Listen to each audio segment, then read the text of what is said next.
Los lunes en Hoy por Hoy Guadiato, Diálogos. Un encuentro con el mundo de la ciencia, de las letras. Diálogos. Francisco Javier de los Ríos te invita cada lunes a las 13:30 a una entrevista al detalle con invitados de renombre provincial, nacional e internacional. Diálogos, con la firma del profesor Francisco Javier de los Ríos. Buenas tardes, 13:30 y 40 segundos y vamos a dar comienzo a nuestro programa semanal de diálogos. En esta ocasión nos acompañará el doctor Antonio Diegues Lucena. El doctor Diegues Lucena es catedrático de Lógica y Filosofía de la Ciencia en la Universidad de Málaga, especialista en Filosofía de la Biología, Epistemología y Fisiología y Tecnología. Es una de las voces más reconocidas en España en el análisis crítico de los avances biotecnológicos y sus implicaciones éticas y sociales. Su enfoque combina el rigor filosófico con una profunda sensibilidad hacia los desafíos contemporáneos que plantea la ciencia. Ha publicado obras de referencia como Filosofía de la Biología, donde introduce los fundamentos filosóficos de la evolución y el pensamiento biológico, Transhumanismo, la búsqueda tecnológica del mejoramiento humano, en la que analiza críticamente la idea de superar los límites biológicos humanos mediante la tecnología, y Cuerpo inadecuado, el desafío transhumanista a la filosofía, una reflexión sobre la identidad corporal y los límites del pensamiento humanista.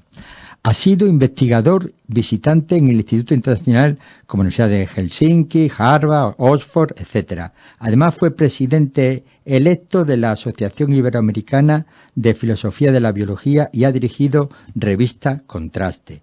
Es colaborador habitual de medios de divulgación científica y filosófica y ha sido miembro del Comité Español de Ética de la Investigación desde 2023 hasta junio de este año.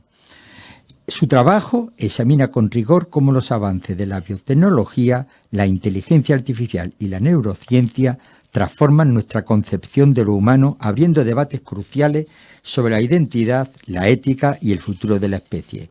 Y yo creo que es el momento, para no hacerme excesivamente extenso, de darle la bienvenida al doctor Diegues Lucena. Doctor Diegues, buenas tardes. Hola, muy buenas tardes, Francisco. Encantado de estar aquí en tu programa y muchas gracias por esta amable presentación. Profesor Diegues, el honor es para nosotros y darle a usted la bienvenida en diálogo. Usted es una de las voces más lúcidas en el encuentro entre ciencia, tecnología y humanismo. Y para nosotros, como he comentado, es un verdadero privilegio contar con su presencia. Seguro que sus reflexiones sobre el transhumanismo y el futuro del conocimiento nos ayudarán a pensar en los grandes retos que enfrenta nuestra sociedad. Por lo tanto, muchísimas gracias por acompañarnos y ayudarnos a reflexionar sobre cuestiones que afectan directamente a nuestro futuro como especie. Y para empezar a preguntarle, qué es lo que los oyentes estoy convencido que desean, le voy a hacer una pregunta. Primero, digamos que una trayectoria personal e intelectual. ¿Qué le llevó a dedicarse a la filosofía de la ciencia? Pues la verdad es que fue la llegada de un profesor a la Universidad de Málaga, que venía desde la Complutense, y al cual le pedí la dirección de una tesis doctoral. Yo tenía alguna vocación por la ética, como yo creo que casi la mayoría de los estudiantes de filosofía, pero ese profesor que llegó, que es el profesor Pascual Martínez Freire, pues era especialista en lógica y filosofía de la ciencia. Entonces yo le pedí la dirección de una tesis, pero él me dijo que tendría que ser sobre un tema relacionado con la filosofía de la ciencia. Y finalmente llegamos al acuerdo de hacerla sobre la filosofía de las ciencias morales, de las ciencias sociales, en John Stuart Mill. Así que eso fue lo que me encaminó por esta especialidad dentro de la filosofía.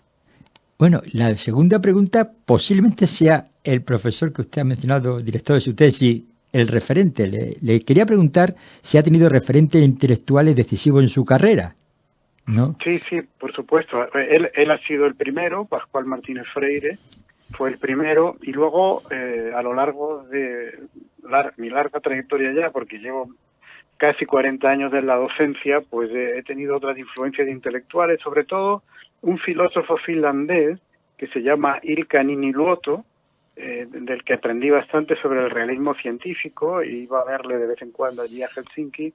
Y luego otro filósofo británico-norteamericano con el que tengo una buena amistad, que es Philip Kitcher. Philip Kitcher ha sido el filósofo probablemente que más me ha influido en los últimos años. Y bueno, ¿qué filósofos han influido más en su pensamiento, desde la antigüedad hasta la actualidad?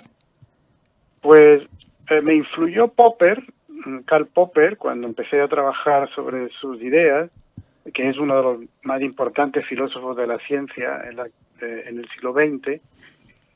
Y luego, como me empecé a dedicar al tema del realismo científico, pues fueron Mario Bunge, Ilkka Niiniluoto, al que ya he mencionado, y otros autores realistas, terminando en Philip Kitcher. He hecho referencia a algunos de los libros que usted ha publicado. Le quiero preguntar, ¿qué libro suyo recomendaría como introducción a su obra? Pues si no he de abusar de la paciencia del oyente, recomendaría los dos últimos, porque yo creo que ahí recojo buena parte de lo que he venido reflexionando en años anteriores.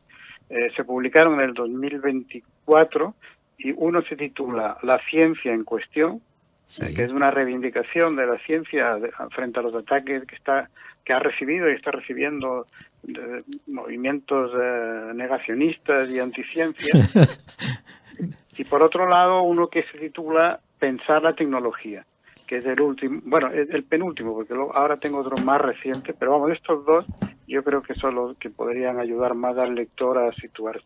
Disculpe que me haya sonreído, pero es que a mí, la verdad, y lo comento con muchos de los que nos acompañan en este programa, me sorprende que en una de las épocas de mayores avances científicos de toda la historia, es a su vez una de las épocas con mayor negacionismo, que es que a mí se me escapa cómo existe tal negacionismo. Y además son con personas que es difícil razonar, porque se enrocan y no dicen nada. Entonces yo ya he tomado la costumbre de decirle, estoy de acuerdo contigo, la Tierra es plana. Y ya está. Por eso me he sonreído cuando usted ha dicho alusión al negacionismo. Disculpe por la... No, pero lo he entendido, sí. Y es verdad que es preocupante, muy preocupante porque se ha convertido ya casi en una cuestión identitaria para muchas personas, incluso política, y entonces el debate racional se vuelve muy difícil, ¿no? Total. De todas formas, no hay que ser demasiado pesimista porque las encuestas dicen que incluso después de la pandemia la confianza en la ciencia ha aumentado y estos movimientos siguen siendo muy minoritarios, ¿no? Aunque ahora, desgraciadamente, estén en el poder científico algunos antivacunas de los Estados Unidos. Vaya que sí. Bueno, sigamos con la conversación, que podría ser también de hablar, pero prefiero que sean preguntas que más o menos creo que puede ser más interesante para el oyente. Sí. ¿Cómo definiría usted la filosofía de la ciencia en el contexto actual? Bueno, yo creo que es una de las ramas más activas, más vivas de la filosofía. Comenzó a principios del siglo XX con el Círculo de Viena, pero a lo largo de todo el siglo XX y de lo que llevamos del XXI, pues ha realizado aportaciones muy importantes para entender cómo funciona la ciencia, cuáles son sus implicaciones sociales, no solo de tipo epistemológico, que fue la preocupación fundamental a lo largo del siglo XX, sino también ahora, en la actualidad, pues por ejemplo, cómo influyen los valores epistémicos, pero también valores morales, valores políticos, valores ecológicos, etcétera, en la elaboración de la propia ciencia, ¿no? Entonces, yo creo que la tarea fundamental de la filosofía de la ciencia hoy es hacerle entender a un público amplio, no necesariamente al especialista, cómo funciona la ciencia en la actualidad. Ajá. Bueno, ha hecho usted referencia a la epistemología. ¿Y qué papel juega la epistemología en la era de la posverdad? Pues yo creo que precisamente por estar en esta era en que parece que el valor de la verdad se ha devaluado y que hay incluso quien afirma que cualquier idea se puede sostener como verdadera y alguien terminará creyéndosela, o que incluso el valor de la verdad es nulo porque lo que importa es la retórica o la capacidad de convicción. En una época así, yo creo que precisamente la epistemología puede ser de gran ayuda, porque la epistemología, a lo largo de su historia, lo que ha tratado de establecer justamente son los criterios para juzgar cuando estamos ante un conocimiento riguroso. Totalmente. Ujú. Y Y esos criterios se pueden ir determinando. No es un conjunto fijo, no es un conjunto inamovible. Han ido cambiando a lo largo de la historia, como ha ido cambiando la propia metodología de la ciencia. Pero sí que hay una serie de criterios que nos pueden ayudar a establecer esa objetividad, ¿no?, del conocimiento.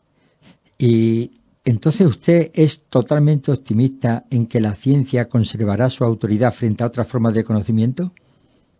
Bueno, yo creo que hay que ser precavido, porque no está garantizado que la ciencia pueda sobrevivir a a las peores avatares de tipo político y social, ¿no? La ciencia, como todo en la cultura, necesita de un cuidado y de un mantenimiento y de una apreciación por parte del público en general, de quien paga los impuestos, que son finalmente los que financian la investigación científica, sobre todo, bueno, en particular la investigación hecha con dinero público, claro. Entonces, yo creo que hay que cuidar eso, hay que cuidar la imagen de la ciencia, hay que hacer ver que la ciencia no solo nos es útil desde el punto de vista de la tecnología que nos proporciona, que lo es, y yo creo que eso lo percibe la mayoría de la gente, sobre todo en el ámbito de la sanidad, por ejemplo, los progresos en el mantenimiento de la salud y la medicina, sino que también tiene un valor intrínseco, es decir, que el conocimiento es siempre una fuente de luz para el progreso de toda la humanidad, ¿no? Y no solo por su utilidad práctica inmediata. ¿Y qué relación ve usted entre la filosofía y la divulgación científica? Pues yo creo que la filosofía puede ser de ayuda para la divulgación científica, especialmente la filosofía de la ciencia, ¿no? Porque la filosofía de la ciencia lo que ha conseguido, yo creo, a lo largo de todas estas décadas, desde sus comienzos, al comienzo del siglo XX, ha sido dar una imagen más real de lo que la ciencia es, abandonando ciertos tópicos o ciertas imágenes idealizadas, ¿no? Entonces, a veces, cierta divulgación científica peca todavía de aferrarse a una imagen de la ciencia que ya es la ciencia del pasado, que ya no es la actual, ¿no? Uh-huh. Entonces, la filosofía de la ciencia puede ayudar, yo creo, al divulgador a tener una imagen más precisa de cómo funciona la ciencia hoy día frente a tópicos que ya no se mantienen. ¿Y qué es precisamente la filosofía de la biología y por qué es tan relevante hoy en día? Bueno, la filosofía de la biología es una de las ramas de la filosofía de la ciencia, la que está especializada en la biología, en el análisis de la biología, porque lo que ocurrió a finales del siglo pasado es que la filosofía de la ciencia en general empezó a especializarse en distintas ciencias, ¿no? Si alguien quería decir algo con conocimiento y medianamente bien informado y sensato sobre la ciencia, tenía que conocer alguna ciencia de primera mano. Entonces los filósofos de la ciencia lo que empezaron es a analizar alguna ciencia en concreto que conocieran mejor o que hubieran estudiado, ¿no? Uh-huh. Y surgió así la filosofía de la economía, la filosofía de las matemáticas, la filosofía de la física. Antes ya existían estas disciplinas, ¿no? Pero digamos que cogieron mucha más fuerza a finales del siglo pasado. Y la filosofía de la biología es una de las más potentes, porque la biología, y eso nadie lo puede negar, se está convirtiendo en las últimas décadas en la ciencia que más ha cautivado el imaginario popular. Yo creo que hoy día cuando alguien piensa en un científico, piensa en alguien en una bata blanca pipeteando en un laboratorio antes que en un físico, en un despacho o en un acelerador de partículas, ¿no? Entonces la biología de alguna manera está ofreciendo avances muy importantes con aplicaciones en la biotecnología muy significativas, está cambiando la forma de vida de la gente de forma muy positiva y todo eso hace que el interés filosófico sea muy grande. ¿Y usted piensa que la filosofía de la evolución ha cambiado o se mantiene intacta? Bueno, ahí habría que distinguir entre la teoría de la evolución como teoría científica y las ideas filosóficas acerca de la teoría de la evolución, ¿no? Sí. La teoría de la evolución como teoría científica ha ido modificándose a lo largo de los años, como es normal en toda teoría científica. cuando el primer cambio fundamental con respecto a lo que Darwin propuso se realizó en los años 20 y 30 del siglo XX, cuando se unió con la genética mendeliana y se elaboró lo que se conoce como la teoría sintética de la evolución, que digamos es la versión contemporánea de la teoría de Darwin. Desde los años 70 para acá, pues ha habido algunas, vamos a decir, explicaciones que no encajaban exactamente con la visión ortodoxa de la teoría sintética. Por ejemplo, Stephen Jay Gould propuso la teoría de equilibrio puntuado, que rechazaba el gradualismo, ¿no? Pero claro, el gradualismo tampoco es que sea absolutamente central en la teoría de Darwin, de manera que lo que en principio parecía un choque muy fuerte, pues finalmente se ha visto que era más bien una complementación, ¿no? Y más recientemente, pues hay disciplinas como Evo-Devo, la biología evolutiva del desarrollo, que está mostrando que hay mecanismos de innovación evolutiva, de generación de novedades dentro de la evolución, que no estaban contemplados en la teoría sintética. De manera que es una teoría que sigue en progreso y lo que hay que ver, se verá en los próximos años, es qué tan grandes son las modificaciones que haya que hacer en ella. Y luego, desde el punto de vista filosófico, lo que sí está muy claro es que la teoría de la evolución tiene un impacto filosófico enorme, enorme. Yo diría que ahora mismo en filosofía pocas cosas son comprensibles si no es desde el punto de vista de la teoría de la evolución, particularmente en antropología, claro, pero también en epistemología. Por ejemplo, la epistemología evolucionista, en la que yo trabajé durante un tiempo, pues lo que intenta sacar consecuencias del hecho, consecuencias epistemológicas del hecho de que nuestra mente es también el producto de una evolución biológica. Ha hecho usted referencia cuando se introduce la parte genética, cómo cambia o se complementa la teoría de Darwin, y le quiero preguntar qué riesgo y beneficio ve usted en la manipulación genética y en la edición con tecnología genética que utiliza un sistema de ARN y guía y la proteína Cas9 para cortar el ADN en lugar específico, permitiendo corregir mutaciones, insertar o eliminar genes para modificar funciones biológicas, que se conoce con sigla CRISPR. Pero bueno, para los oyentes he querido decir lo que era. Sí, sí. La CRISPR es la técnica por el momento más sofisticada y más potente de edición genética, en cuyo origen, por cierto, hay un científico español que a veces no se sabe esto, ¿no? Que es Francis Mojica, un bioquímico de la Universidad de Alicante. Claro, CRISPR ha abierto posibilidades enormes en la edición genética de organismos, ¿no? Tanto vegetales como animales. Y dentro de los animales, pues se especula con la posibilidad de aplicación al propio ser humano, ¿no?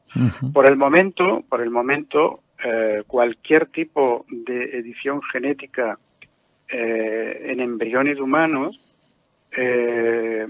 ha de limitarse al desarrollo de 14 días en ese embrión, es decir, que ha de hacerse in vitro y el embrión que se haya editado genéticamente con CRISPR ha de ser destruido a los 14 días.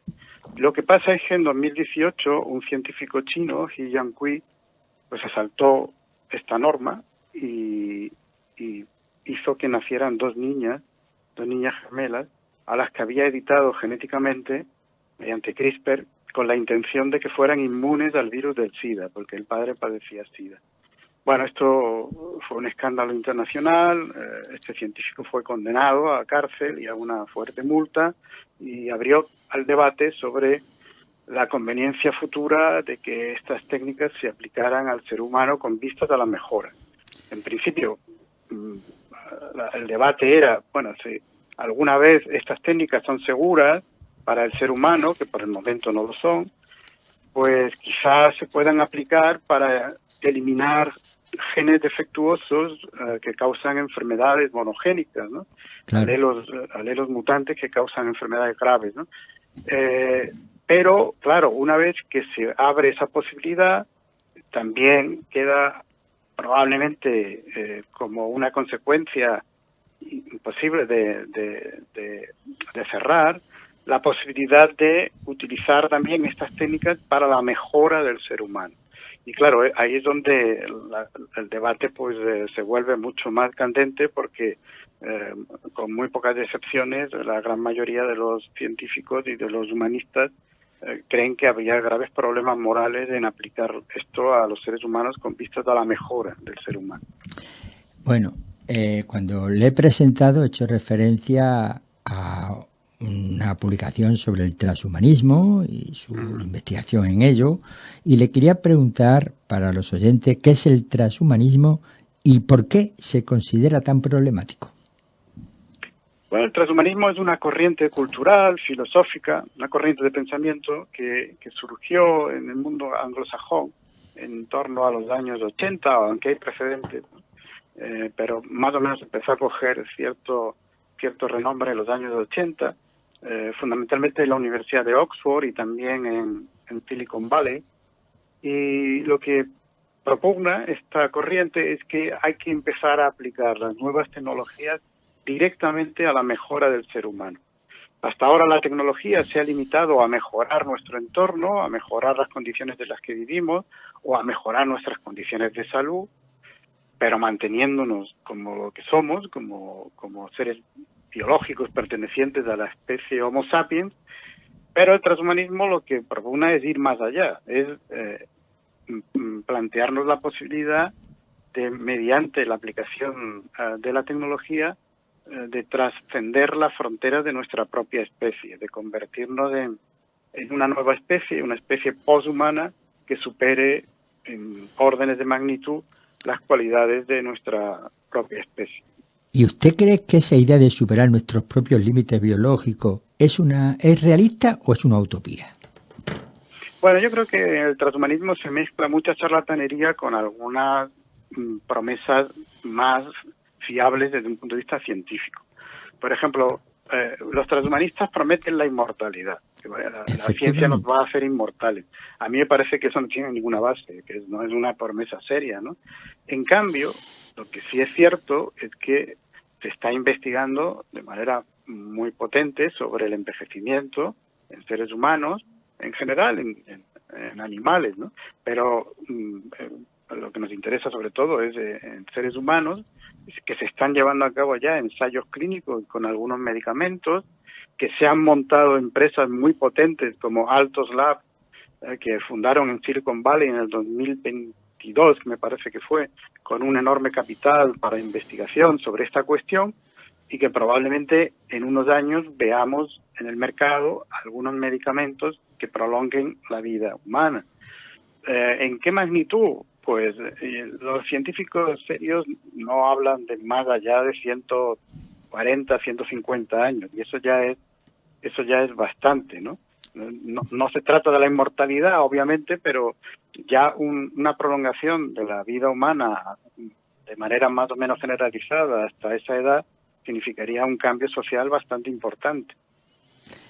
¿Y qué peligro ético cree usted que encierra esa búsqueda, no de inmortalidad, porque no se va a conseguir, pero de alargar tanto tiempo la vida humana?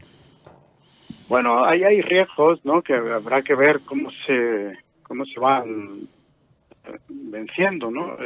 Por un lado, pues hay un peligro obvio, ¿no? Y es que si nos morimos menos y siguen naciendo niños, pues este planeta ya está bastante superpoblado y empezaría a tener un problema de superpoblación.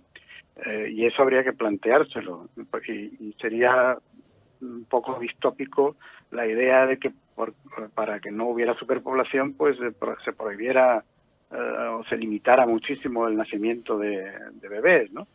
Y luego, pues, tendría también problemas en relación con las relaciones familiares, ¿no? ¿Cómo se relacionaría uno con descendientes tan lejanos como un tataranieto, por ejemplo, ¿no? y también pues la cuestión de la sanidad pública, de las pensiones, etcétera. Todo eso se vería trastocado y habría que buscar de alguna manera pues una forma de estructura social que pudiera paliar al menos las situaciones más conflictivas, ¿no? También ha hecho usted antes referencia en esa búsqueda del transhumanismo, de mezclar la tecnología, las máquinas con el hombre y llegar a una cosa que no sería el ser humano, sino un poshumano.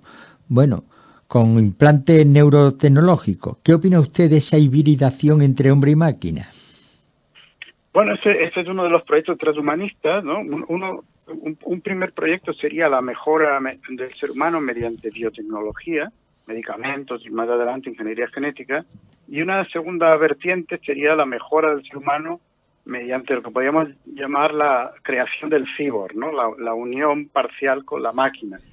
Y bueno, hay empresas que están ya trabajando sobre estos implantes neuronales, que por el momento lo que han conseguido es permitir a personas con parálisis severa, hasta el punto de que están mudos porque las cuerdas vocales están también paralizadas, han permitido que estas personas se comuniquen con su pensamiento con el ordenador, es decir, comuniquen su pensamiento con el ordenador, de manera que pensando en una frase, el ordenador la escribe, ¿no? Sí.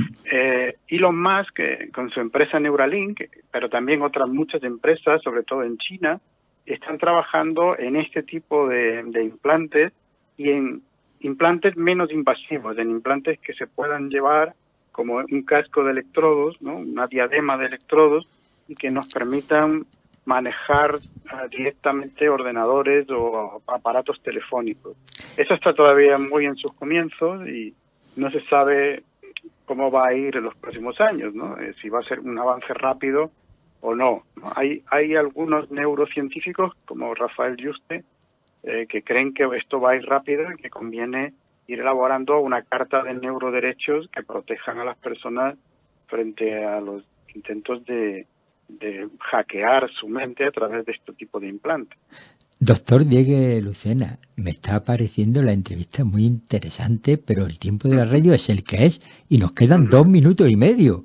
Me da tiempo a hacerle una pregunta y a su vez también, lo que suelo hacer ya casi con todos los dialogantes, lanzarle el guante y si usted acepta el reto, que volviese a participar en una segunda ocasión. No sé cuándo, pero en una segunda ocasión. Y eso dependerá de usted. Yo encantado, claro, sí. Pues le acepto su ofrecimiento. Y la última pregunta, que nos queda poco tiempo, como le he comentado, a quien le apasiona el tema del transhumanismo, ¿qué lectura recomendaría para acercarse críticamente al transhumanismo?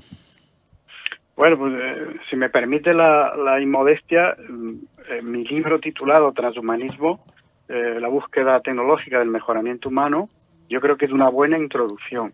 Luego, en español, prácticamente al mismo tiempo que se publicó mi libro, se publicó también el del filósofo francés Luc Ferry, que se titula La Revolución Transhumanista. Yo creo que los dos son buenas introducciones para este tema. Cuando he hecho la pregunta, tenía en mente que eligiese usted su libro. Y efectivamente, como dijo el gran Umbral, eligió su libro. Ha sido un auténtico placer. Nos despedimos hasta la semana que viene, que participará el doctor Mariano Barbací. Buenas tardes. Los lunes en Hoy por Hoy Guadiato, Diálogos. Un encuentro con el mundo de la ciencia, de las letras. Diálogos. Francisco Javier de los Ríos te invita cada lunes a las 13:30 a una entrevista al detalle con invitados de renombre provincial, nacional e internacional. Diálogos con la